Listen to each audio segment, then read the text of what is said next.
Right. ఇక పల్నాడులో చూసుకుంటే మొదటి నుంచి కూడా హై టెన్షన్ వాతావరణం కొనసాగుతున్నటువంటి పరిస్థితి కూడా ఉంది.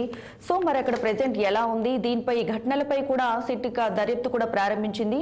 ఇక ఇదే విషయానికి సంబంధించి మా ప్రతినిధి పవన్ మరిన్ని వివరాలు అందించడానికి లైవ్ లో అయితే సిద్ధంగా ఉన్నారు. పవన్, చెప్పండి, పల్నాడులో వాతావరణం ఎలా ఉంది, డీటెయిల్స్ ఏంటి? గుడ్ మార్నింగ్ దీప్ గా. ఏదైతే రాష్ట్రంలో సార్వత్రిక ఎన్నికల నేపథ్యంలో కూడా చోటు చేసుకున్నటువంటి హింసాత్మక ఘటనలపై కూడా కేంద్ర ఎన్నికల సంఘం అయితే మాత్రం సీరియస్ గానే వ్యవహరించిందని చెప్పుకోవాలి. ఎందుకంటే చూడొచ్చు, ముఖ్యంగా ఎన్నికల సందర్భంలో కూడా కొంత అల్లర్లు సృష్టించే విధంగా ఇరు పార్టీకి సంబంధించిన నేతలు పరస్పర దాడులు చేసుకున్నప్పటికీ కూడా పోలీసులు పూర్తిగా ఈ విషయంలో చొరవ తీసుకోలేకపోయారు అనేటువంటి ఉద్దేశంతో కేంద్ర ఎన్నికల సంఘం మాత్రం రాత్రి దాదాపు పల్నాడు జిల్లాలో 8 మందిపై కూడా బదిలీ వేటు వేసింది. దాదాపుగా చూసుకోవచ్చు, ఒక 2 డిఎస్పీలతో పాటు జిల్లా కలెక్టర్, అదేవిధంగా జిల్లాకు సంబంధించినటువంటి ఎస్పీపై కూడా వేటు వేసిందని మనం చెప్పుకోవాలి. ప్రధానంగా ఏదైతే ఈ యొక్క ఘటనకు సంబంధించినటువంటి బాధ్యతలు ఉన్నారో వారిపై పూర్తి స్థాయిలో కూడా కొంత సీరియస్ గానే వ్యవహరించింది. అందులో భాగంగా పల్నాడు జిల్లాలో ఉన్నటువంటి డిఎస్పీ, గురజాల డిఎస్పీ అయినటువంటి ఎం పల్లంరాజుతో పాటు నసరాపేట డిఎస్పీ వివిఎస్ వర్మ, అదేవిధంగా ఎస్బీకి సంబంధించినటువంటి డిఎస్పీలు కె ప్రభాకర్ రావు, ఈ బాలరాజిరెడ్డి, అదేవిధంగా కారంపూడి సంబంధించినటువంటి ఎస్ఐ రామాంజనులతో పాటు నాగార్జున సాగర్ సంబంధించినటువంటి ఎస్ఐ డివి కొండారెడ్డిని కూడా సస్పెండ్ చేసింది. దాదాపు గుంటూరు జిల్లాలో 8 మందిని కూడా బదిలీ వేటు వేస్తూ ఉత్తర్వులు జారీ చేసినటువంటి నేపథ్యంలో ప్రస్తుతం పల్నాడులో అయితే మాత్రం ఎటు చూసినా కూడా ఇదే చర్చ కొనసాగుతా ఉంది. ప్రధానంగా ఇటు ఎస్పీ కావచ్చు, అదేవిధంగా కలెక్టర్ కావచ్చు, ఇరువురు కూడా పూర్తి స్థాయి సమాచారాన్ని, గ్రామాల్లో పరిస్థితిని ఎప్పటికప్పుడు ఆరా తీయలేకపోయారు. అదేవిధంగా గ్రామాల్లో ఒక పక్క పెట్రోల్ బాంబులు, నాటు బాంబులు దొరుకుతా ఉన్నాయి, మరో పక్క వేట కొడవళ్ళు బయసులు దొరుకుతున్నటువంటి నేపథ్యంలో వీరు సమగ్రమైన సమాచారాన్ని ఎందుకు తీసుకోలేకపోయారు? అదేవిధంగా ఏపీలో చూసుకుంటే పూర్తి స్థాయిలో ఇంటెలిజెన్స్ వ్యవస్థ అనేది చాలా గట్టిగా పనిచేస్తుంది కాబట్టి ఆ వ్యవస్థ ఏమైపోయింది అనే దాని మీద కూడా ఈసీ అయితే మాత్రం చాలా సీరియస్ గానే పరిగణించింది. అందులో భాగంగానే కొరడా గొల్లుమని కూడా ఉత్తర్వులు జారీ చేసినటువంటి పరిస్థితి కూడా కనిపించింది. సో ఈ నేపథ్యంలోనే ఏదైతే సమస్యాత్మకమైనటువంటి 14 అసెంబ్లీ స్థానాలను గుర్తించినా కూడా అక్కడ జరగబోయేటువంటి ఘటనలు ఊహించడంలో ఎందుకు విఫలమయ్యారు? అల్లర్ల నివారణకు ముందస్తు జాగ్రత్తలు ఎందుకు చేపట్టకపోయారు? అదేవిధంగా అన్ని ఎన్నికల కమిషనర్లు వారిద్దరిని కూడా పరిశీలించి పూర్తి స్థాయిలో కూడా వివరాలు తీసుకోవాలని చెప్పి కూడా ఇప్పటికే ఎన్నికల సంఘం అయితే మాత్రం భావించింది. రాష్ట్రంలో జరిగినటువంటి పరిణామాలపై తొలి నుంచి కూడా అసంతృప్తిలో ఉన్నటువంటి కేంద్ర ఎన్నికల సంఘం అయితే మాత్రం డిఎస్పీ ఏదైతే ఆంధ్రప్రదేశ్ సంబంధించినటువంటి డీజీపీతో సహా ఐపీఎస్ అధికారులను కూడా బదిలీ చేసేందుకు ఇప్పటికే క్షేత్రస్థాయిలో ఉన్నటువంటి ఉన్నతాధికారులపై కూడా బదిలీ వేసేందుకు పూర్తి స్థాయిలో కూడా రంగం సిద్ధం చేసినట్టు తెలుస్తా ఉంది. అందులో భాగంగానే ఆంధ్రప్రదేశ్ సంబంధించినటువంటి ఈసీని కూడా బదిలీ వేటు వేయాలనేటువంటి భావిస్తున్నట్టుగా కూడా సమాచారం అందుతున్నటువంటి నేపథ్యంలో ఏదైతే ఎక్కడా లేని విధంగా, దేశంలో ఎక్కడా లేని విధంగా ఏపీలోనే చోటు చేసుకున్నటువంటి ఈ ఘటనల పట్ల కూడా ఈసీ అయితే మాత్రం ఆగ్రహం వ్యక్తం చేయడంతో పాటు సమావేశం అనంతరం అధికారులతో, మీడియాతో కూడా మాట్లాడకుండా వెళ్ళినటువంటి పరిస్థితి కూడా కనిపించింది. ఈ నేపథ్యంలోనే ఏదైతే ఇటు పక్క అనంతపురంలో కావచ్చు, అదేవిధంగా తిరుపతి జిల్లాలోని అనంతపురం, పల్నాడు జిల్లాలోని పరిస్థితులను కూడా పూర్తి స్థాయిలో హింసాత్మక ఘటనలు ఎక్కువగా జరిగినాయి కాబట్టి ఆ యొక్క ఘటనలపై కూడా దాదాపు 2 రోజుల్లో పూర్తి స్థాయి నివేదిక కూడా ఇవ్వాలని చెప్పి కూడా ఆదేశించింది. దీనికి సంబంధించినటువంటి అధికారులు కూడా ఏదైతే ఈ యొక్క ఎస్పీలు, కలెక్టర్ కావచ్చు, వీళ్ళిద్దరికి సంబంధించినటువంటి ఒక అధికార బృందాన్ని కూడా ఏర్పాటు చేసి వీళ్ళని ప్రత్యేకంగా విచారణ కూడా చేపట్టాలని చెప్పి కూడా ఇప్పటికే కేంద్ర ఎన్నికల కమిషన్ ఆదేశాలు అయితే జారీ చేసిన నేపథ్యంలో ప్రస్తుతం 16 మందిపై కూడా శాఖాపరమైనటువంటి విచారణ జరిపించాలని చెప్పి కూడా ఆదేశించింది. సో ఈ నేపథ్యంలోనే ప్రస్తుతం పల్నాడులో చోటు చేసుకున్నటువంటి హింసాత్మకమైనటువంటి ఘటనల నేపథ్యంలోనే వీరిపై బదిలీ వేటు అయితే మాత్రం పడింది. Deepika. Right Pawan, thanks for the updates.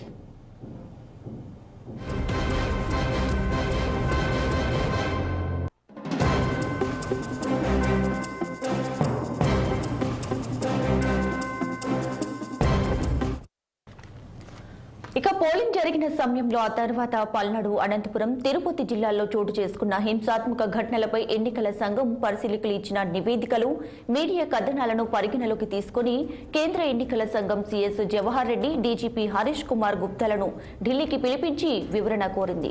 హింసాత్మక ఘటనలను నిలువరించకపోవడానికి కారణమేంటి?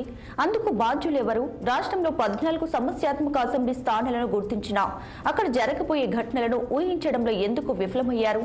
అల్లర్ల నివారణకు ముందస్తు చర్యలు ఎందుకు చేపట్టలేకపోయారంటూ ఎన్నికల కమిషనర్లు వారిద్దరిని ప్రశ్నించి వివరాలు తీసుకున్నారు. రాష్ట్రంలో పరిణామాలపై కేంద్ర ఎన్నికల సంఘం తొలి నుంచి అసంతృప్తితో ఉంది. అందుకే డీజీపీ సహా పలువురు ఐపీఎస్ అధికారులు, డీఎస్పీ, సిఐ, ఎస్ఐ స్థాయి అధికారులను బదిలీ చేసింది. ఈసీ ఇంత అప్రమత్తంగా ఉన్నా క్షేత్రస్థాయిలో ఉన్నతాధికారులు ఎందుకు హింసాత్మక ఘటనలను నిలువరించలేకపోయారంటూ ఎన్నికల కమిషనర్లు వీరిని ప్రశ్నించారు.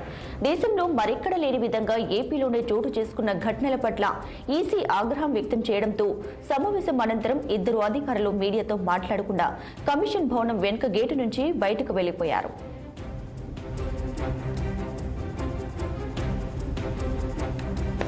రైట్, చూస్తున్నాం కదా, పోలింగ్ ప్రక్రియ ముగిసినప్పటి నుంచి కూడా ఏపీలో హింసాత్మక ఘటనలు, దాడులు కూడా జరుగుతున్నటువంటి పరిస్థితి కూడా కనిపిస్తుంది. సో ఓవరాల్ గా ముఖ్యంగా పల్నాడు, అనంతపురం వీటి దగ్గర కూడా ఎక్కువ ఘటనలు జరుగుతున్నటువంటి పరిస్థితి ఉంది. దీనిపై ఓవరాల్ గా మా ఏపీ బ్యూరో చీఫ్ రాఘవేంద్ర మరిన్ని డీటెయిల్స్ అందించడానికైతే లైవ్ లో సిద్ధంగా ఉన్నారు. రాఘవేంద్ర, ఏదైతే పోలింగ్ అనంతరం పోలింగ్ అనంతరం సంఘటనల పైన కూడా ఒక పక్కన సిఇసి ఆగ్రహం వ్యక్తం చేసింది. ఈ నేపథ్యంలో పూర్తి స్థాయిలో కూడా నివేదికలను కూడా సమర్పించాలని దానికి సంబంధించి నిన్నటి రోజు మధ్యాహ్నం 3:30 లోపల వచ్చి ఎవరైనా ఇవ్వాల్సిందిగా కూడా ఏపీ సిఎస్ కంపెనీ డీజీపీకి ఆదేశాలు ఇచ్చింది. ఈ నేపథ్యంలో సంబంధించి పూర్తి స్థాయిలో కూడా రాష్ట్రంలో జరిగిన పరిస్థితులు అయితే ఏదైతే పోలింగ్ ఘర్షణలు పోలింగ్ అనంతరం కూడా పూర్తి స్థాయిలో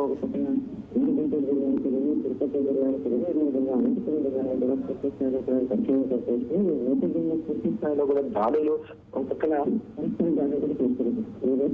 సంబంధించి కూడా ఒక పక్కన కేంద్ర బలగాలకు సంబంధించి దాదాపుగా అంటే పోలింగ్ కు ముందే సమస్యాత్మక ప్రాంతాలను గుర్తించి రాష్ట్ర స్థాయి అయితే కేంద్ర స్థాయి కూడా కంపెనీలకు సంబంధించిన బలగాలను కూడా పూర్తి స్థాయిలో ఏర్పాటు చేసిన అనంతరం కూడా దానికి సంబంధించి ఇంటెలిజెన్స్ కూడా ఏపీలో ఘర్షణకు సంబంధించి ఇచ్చిన తర్వాత కూడా ఈ విధంగా కూడా వ్యవహరించడం పట్ల ఘర్షణలు కొనసాగడం పట్ల కూడా ఒక పక్కన తర్వాత డీజీపీ పైన కూడా పూర్తి స్థాయిలో కూడా ఆగ్రహం వ్యక్తం చేశారు. ఈ నేపథ్యంలో దీనికి సంబంధించి ఒక పక్కన చూసుకుంటా అంటే ఒక జిల్లాలకు అంటే మొత్తంగా చూసుకుంటా అంటే ఒక పక్కన పల్నాడు అయితేనేమి, తిరుపతి, అనంతపురం జిల్లాలకు సంబంధించిన జిల్లా అధికారులను కూడా బదిలీ అయితేనేమి సస్పెన్షన్ కూడా చేయడం జరిగింది. ముఖ్యంగా చూసుకుంటా ఉంటే పల్నాడు జిల్లా ఎస్పీ బిందుమాధవ్, అనంతపురం జిల్లా ఎస్పీ అమిత్ బర్ధన్ కూడా సస్పెండ్ చేయడం జరిగింది. అదేవిధంగా చూసుకుంటే తిరుపతి జిల్లా పటేల్ అయితేనేమి పల్నాడు కలెక్టరేట్ డిప్యూటీ శివశంకర్ల పైన కూడా బదిలీ వేసింది. ఈ నేపథ్యంలో వీరే కాకుండా కింద స్థాయి అంటే డిఎస్పీలు అయితేనేమి, సిఐలు,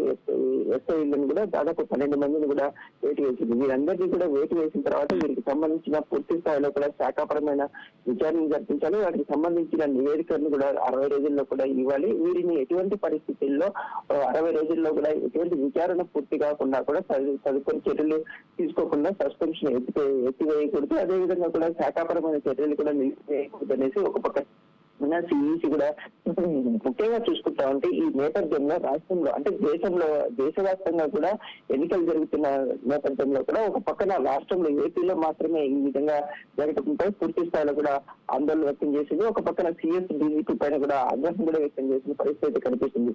ముఖ్యంగా కూడా ఇప్పుడు ఉన్న పరిస్థితుల్లో అయితే ఒక పక్కన ఈ ఘర్షణలు జరిగితే దీన్ని నిలువరించలేని పరిస్థితి, ఒక పక్కన డీజీపీ అయితే సిఐఎస్ కూడా దీన్ని నిలువరించలేని పరిస్థితి కూడా చోటు చేసుకుంది. ఈ నేపథ్యంలో ఇంకా దీనికి సంబంధించి రాష్ట్ర వ్యాప్తంగా కూడా ఇప్పటికే హై అలర్ట్ కూడా ప్రకటించిన పరిస్థితి అయితే ఉంది. ముఖ్యంగా ఏదైతే ఈ దీనికి సంబంధించి అంటే ఎన్నికల కోడ్ వచ్చే నెల 4వ తారీఖు వరకు కూడా పోలింగ్ కి సంబంధించిన రిజల్ట్ కూడా వెలువడే అవకాశాలు ఉన్నాయి. కాకపోతే దీనికి సంబంధించి ఇంకా 14 వరకు కూడా రాష్ట్రంలో కూడా కేంద్ర ప్రభుత్వ బలగాలతో కూడా దీనికి సంబంధించి ఎక్కడైతే జరుగుతున్నాయో కంపెనీల బలగాన్ని కూడా అక్కడ మోహరించి ఇవన్నీ కూడా జరగకుండా చూడాల్సిన పరిస్థితి ఎంతైనా ఉందనేసి ఒక పక్కన సిఇసి ఆదేశం ఇచ్చింది. ఈ నేపథ్యంలో పూర్తి స్థాయిలో చూసుకుంటా ఉంటే దీనికి సంబంధించి ఏదైతే ఫలితాల అనంతరం పూర్తి స్థాయిలో కూడా రాష్ట్రంలో దాదాపు 15 రోజుల పాటు కూడా హై అలర్ట్ ప్రకటించింది. ఎట్టి పరిస్థితుల్లో కూడా ఇక మీదట ఇటువంటి ఘర్షణ జరగకుండా చేయాల్సిన బాధ్యత సిఎస్ డీజీపీ పైన కూడా ఉందని చేసి ఒక పక్కన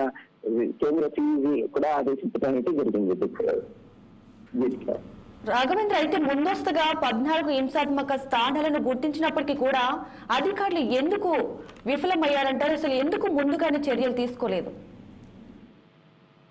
ఏదైతే పోలింగ్ కి ముందే పూర్తి స్థాయిలో కూడా ఒక పక్కన కేంద్ర ఇంటెలిజెన్స్ వర్గాలు కూడా అన్ని రకాలుగా కూడా ఏదైతే 14 సమస్యాత్మక ప్రాంతాలు నియోజకవర్గాలను కూడా గుర్తించింది. దీనికి సంబంధించి రాష్ట్ర ప్రభుత్వం మొత్తంగా చూసుకుంటే ఒక పక్కన కేంద్ర బలగాలు అయితేనేమి, అదే విధంగా ఒక పక్కన కర్ణాటక నుంచి తమిళనాడు నుంచి అదే విధంగా చూసుకుంటే 1,06,417 మంది బలగాలతోటి ఒక పక్కన పూర్తి స్థాయిలో కూడా భద్రతా ఏర్పాట్లు కూడా చేస్తున్నామనేసి పోలింగ్ అధికారులు రాష్ట్ర ఎన్నికల కమిషన్ కూడా చెప్పింది. కాకపోతే దీనికి సంబంధించి ఏవైతే కేంద్ర ప్రభుత్వం ఇంటెలిజెన్స్ వర్గాల నివేదిక ఆధారంగా కూడా ఒక పక్కన ఘర్షణలు జరిగే అవకాశం ఉంది. గతంలో ఏదైతే స్థానిక సంస్థల ఎన్నికల సమయంలో కూడా పూర్తి స్థాయిలో కూడా పల్నాడు జిల్లాలో కూడా ఘర్షణలు చోటు చేసుకున్నాయి. ఈ నేపథ్యంలోనే ఇవి కూడా జరుగుతాయనేసి కూడా ముందే కేంద్ర ప్రభుత్వం కూడా ఇంటెలిజెన్స్ అయితే ఊహించింది. కానీ వీటిని నిర్వహించడంలో ఏదైతే పోలింగ్ రోజు నుంచి దాదాపుగా 8 చోట్ల కూడా తీవ్ర స్థాయిలో ఘర్షణలు జరిగాయి.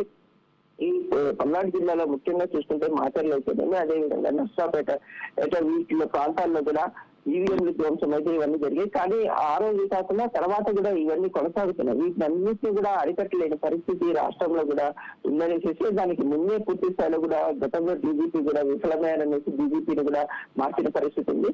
కాకపోతే వైసీపీ ప్రభుత్వం ముందు నుంచి చెప్తా ఉంది వీరంతా కూడా గతంలో ఉన్న అధికారులు పూర్తి స్థాయిలో పనిచేస్తున్నారు. ఎక్కడైతే అధికారులు జిల్లా స్థాయి అధికారులు మార్చారో ఆ ప్రాంతాల్లోనే ఘర్షణలు కూడా జరిగాయనేసి ఒక పక్కన వైసీపీ నేతలు కూడా ఆరోపిస్తున్నారు. ముఖ్యంగా చూసుకుంటా అంటే రాష్ట్రంలో పరిస్థితులు పూర్తి స్థాయిలో కూడా ఎన్నికలు పోటాపోటీగా జరిగిన నేపథ్యంలో కూడా ఈ ఘర్షణలు పూర్తి స్థాయిలో కూడా కొనసాగుతాయనేసి మరోసారి కూడా ఈ కేంద్ర ఇంటెలిజెన్స్ వర్గాలు కూడా పూర్తి స్థాయిలో చెప్పారు. ఇవన్నింటినీ నిలువరించాలంటే రాష్ట్ర ప్రభుత్వం అయితేనేమి రాష్ట్రంలో పోలీసు వ్యవస్థ చాలా పటిష్టంగా వ్యవహరించాల్సిన పరిస్థితి ఉంది. ఈ నేపథ్యంలో కేంద్ర ఇంటెలిజెన్స్ నిఘా వర్గాలు ఇచ్చిన సమాచారం మేరకు రాష్ట్రంలో కూడా భద్రత అయితేనేమి అల్లర్లు జరిగే ప్రాంతంలో అయితేనేమి వెంటనే కేంద్ర బలగాలు కంపెనీల బలగాలను కూడా మోహరించి వాటిని వెంటనే నిర్వహించి